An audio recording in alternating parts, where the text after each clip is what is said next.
Fala, gente bonita! Hoje vamos falar sobre o aumento de juros no Brasil, o que causou essa queda na Bolsa Americana e será que essa queda é o início de uma recessão?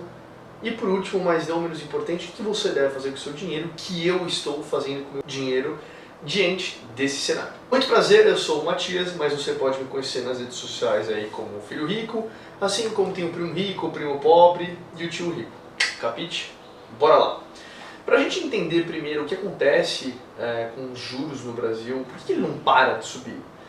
Porque o presidente do Banco Central não pode cortar ao invés de subir a taxa básica de juros. Todo o país ele trabalha com metas fiscais e econômicas e o Brasil não é diferente. O Conselho Monetário Nacional, ou a CMN, é o órgão chefão da economia brasileira e é responsável por ditar as metas que o Banco Central ruma à economia brasileira.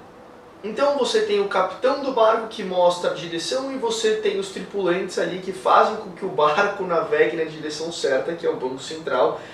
Que dentro do Banco Central tem um conselho de 9 cabeças chamado Copom. Entrarmos no site do Banco Central brasileiro, você consegue ver visualmente quais são as metas e como elas estão indo.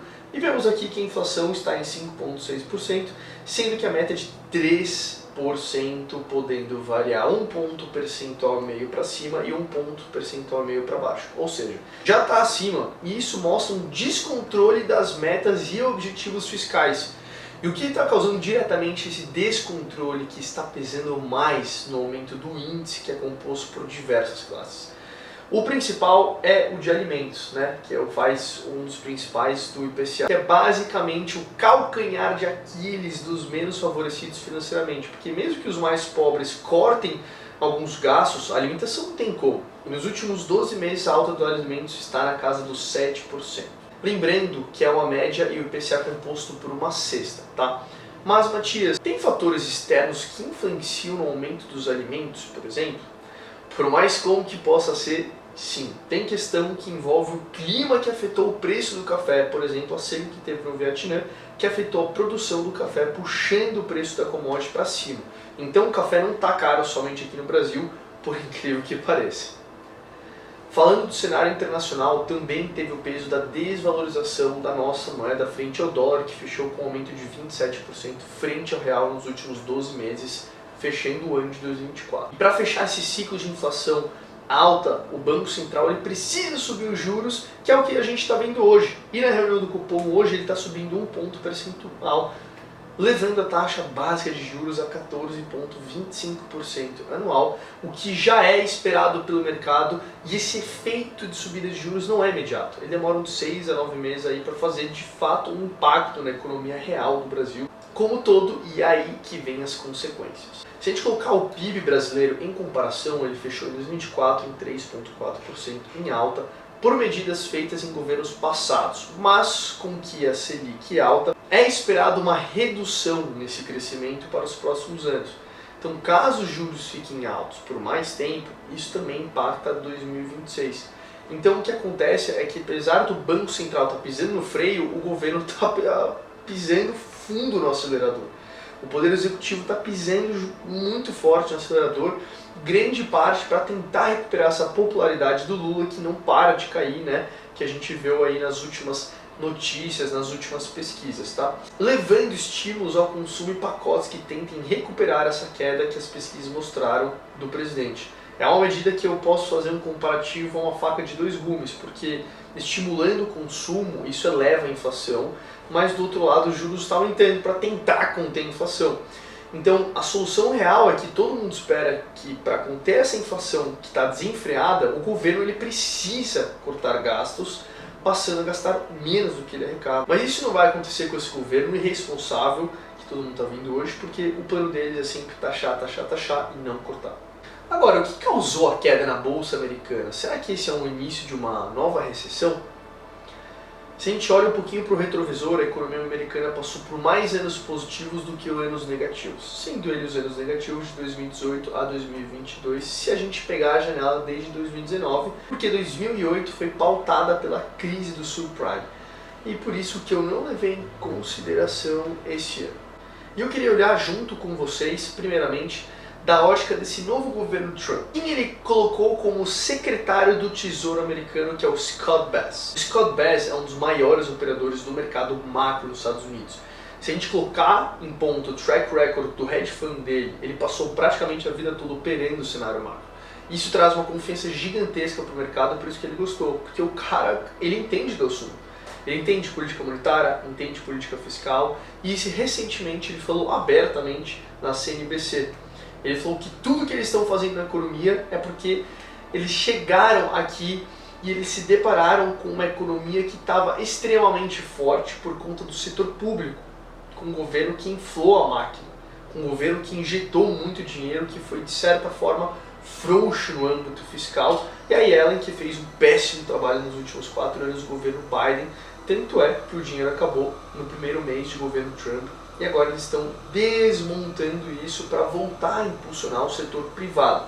Então agora a gente vê 2 cenários acontecendo. Um é o desmanche de posições que foram postas com a eleição dele na especulação, que ele faria uma série de atitudes que ainda não começaram a ser feitas, e mais uma economia que está desacelerando, o que já era esperado, essa desaceleração natural da economia. Isso cria mais empregos, onde o investidor, depois de 2 anos, com mais de 15%, 20% de rentabilidade, ele pega, olha para o cenário e pensa, bom, se agora não for a hora para realizar todo o lucro que eu fiz nesses últimos anos, eu não sei qual vai ser o melhor momento para ser. Porque imagina que você colocou dinheiro na Bolsa de Valores no S&P 500, e o S&P 500 valorizou 17% nos últimos 2 anos, e agora o governo, e agora os Estados Unidos dá indícios de uma recessão.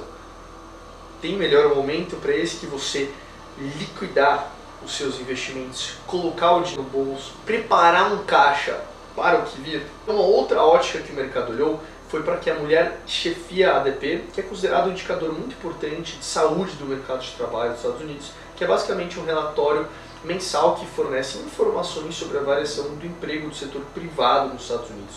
É bem parecido com o nosso CAGED aqui no Brasil, em que ela fala que o empresariado deixou de contratar por medo de que acontecesse com as tarifas daqui para frente, porque cada hora vem uma história diferente.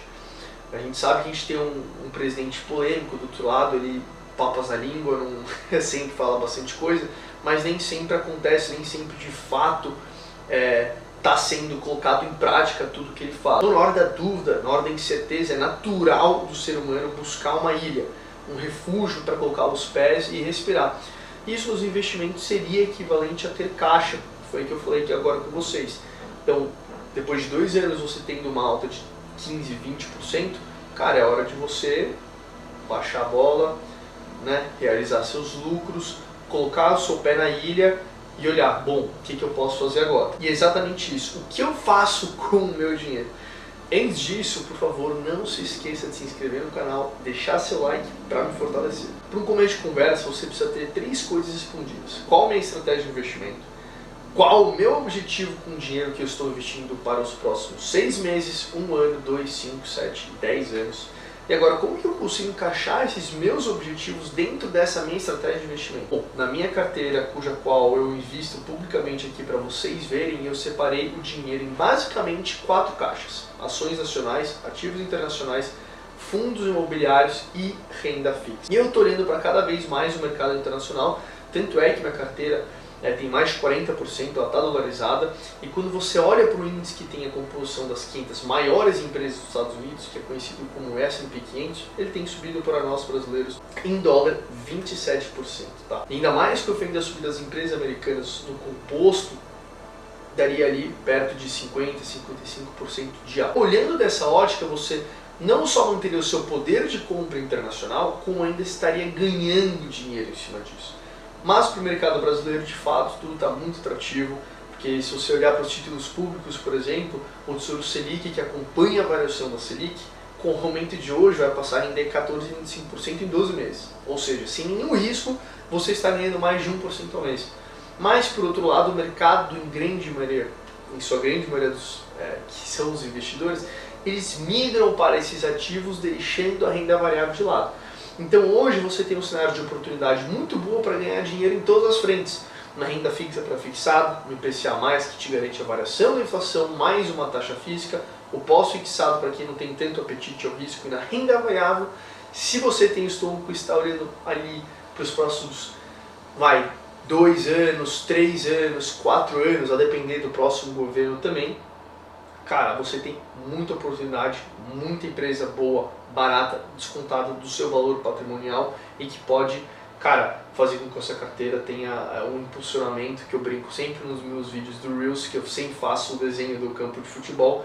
Você tem atacantes excelentes, você está comprando eles na baixa e espera uma valorização. É exatamente isso. Bom, gente, espero que vocês tenham gostado desse vídeo. Não esqueçam de se inscrever aqui no canal, ativar o sininho, deixar o seu like e me contar aqui nos comentários o que você vem fazendo com o dinheiro e se você precisa de alguma ajuda ou enfim. Deixe aqui nos comentários para eu saber. Um abraço e até o próximo vídeo.